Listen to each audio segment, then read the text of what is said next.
تا حالا شده بخوای توی پریمیر متن اد بدی ولی ببینی اصلا زبان فارسی ساپورت نمیکنه؟ بیا میخوام بهت یاد بدم چیکار کنی که بتونی به صورت خودکار زیرنویس زبان فارسی بسازی.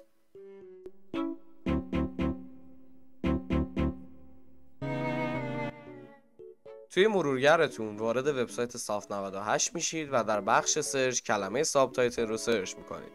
برنامه ساب تایتل ادیت رو انتخاب میکنید و بعد شروع به دانلود میکنید.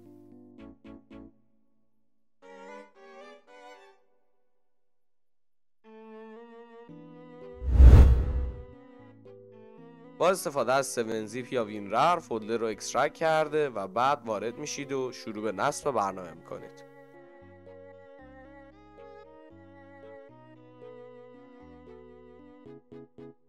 برنامه که نصب شد میریم سراغ این که اصلا این برنامه چی است و چجوری کار میکنه.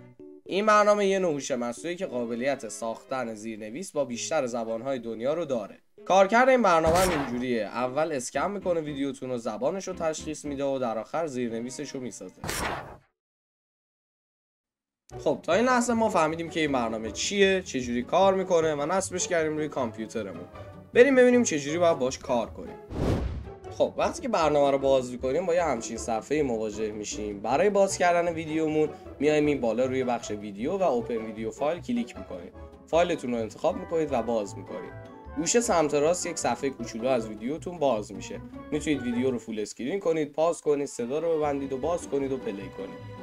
برای اینکه زیرنویس ویدیوتون رو بسازید روی بالا روی ویدیو کلیک می‌کنید و گزینه اودیو تو تکست واس کلدی رو انتخاب می‌کنید. برای اولین بار روی 3 نقطه میزنید و زبان فارسی رو انتخاب میکنید و گزینه دانلود رو میزنید. برای بار اول ازتون میخواد 2 تا پکیج دانلود کنید که اجباری هستش برای این پروسه. بعد از اون زبان شروع به دانلود میکنه و بسته به اینترنت ممکنه زمان زیادی طول بکشه. بعد از اون دکمه جنریت رو میزنید و ثبت میکنید که هوش مصنوعی زیرنویس رو درست کنه و گوشه سمت چپ میبینید که زیرنویس درست شده و آماده است. قبل از اینکه بخوایم از زیرنویس تو پریمیر استفاده کنیم باید ببینیم زیرنویس روی ویدیو افتاده یا نه. بعد از اینکه مطمئن شدیم میتونیم تعداد حروف نشون داده شده روی زیرنویس رو عوض کنیم. بالا توی بخش تولز قسمت مرج سورس لاینز کلیک میکنید. تیک رو خاموش میکنید و عدد رو به صورت دلخواه عوض میکنید و اوکی رو میزنید.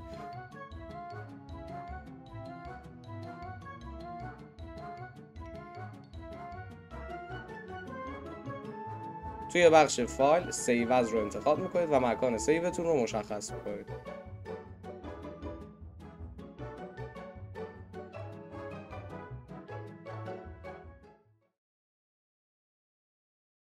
خب تا اینجا ما فهمیدیم که برنامه چیه، چجوری نصبش کنیم و چجوری زیرنویس فارسی رو بسازیم.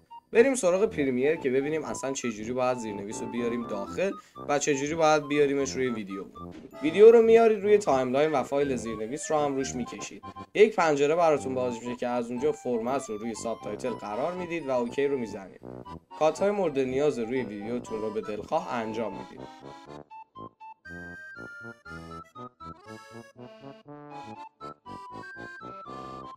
سمت چپ وارد بخش تکست و کپشنز میشید و ویدیو رو پلی میکنید تا ببینید درست زبانبندی شدن یا نه.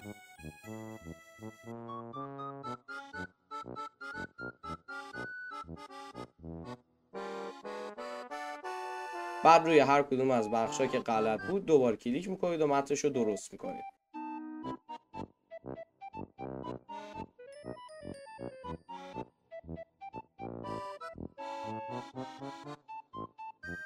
برای اینکه بتونید ظاهر متن رو عوض کنید روی اولی متن کلیک میکنید و توی بخش پراپرتیز به صورت دلخواه ظاهر رو عوض میکنید.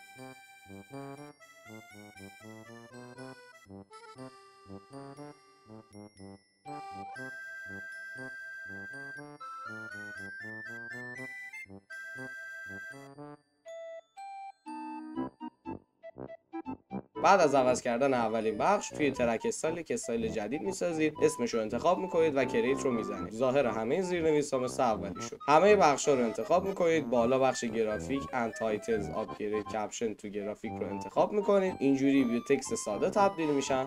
این هم از کار آخر. امروز اومدیم بهتون والپیپرهای مختلف رو نشون بدیم توی والپیپر انجین که ببینیم اصلا میتونه هوش مصنوعی ساب تایتل این ویدیو رو درست کنه یا نه. به نظر میرسه کل کاری که باید میکردیم همین هست.